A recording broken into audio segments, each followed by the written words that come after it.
AITA for punishing my son after he said something racist? About a week ago, my 39F family ordered Chinese food for delivery. When the delivery driver came to the door, my daughter, 16F, was taking the cat upstairs to put in her room because he always tries to eat the food.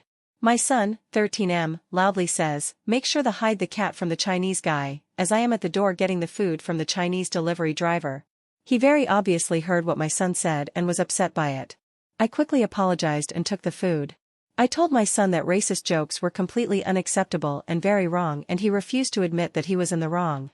So, later that night I forced my son to write a sincere apology to the delivery driver, his name was on the receipt, as well as write a one-page paper on Chinese culture and a one-page paper on why racism is perpetuated by racist jokes and stereotypes. Then the next day I took him to the restaurant and had him read his apology aloud to the delivery driver as well as give him the papers he wrote.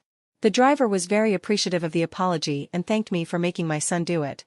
He then told my son about multiple instances where he had faced racist comments and attacks from people while he was a delivery driver. That night my husband, 43M, and I got into an argument about me making our son do this. He told me that it was embarrassing for our son to have to do the apology and that the punishment didn't fit the crime. I told him that it was much more embarrassing for the driver to have to face that kind of racism and racist stereotypes and that our son would get over the embarrassment.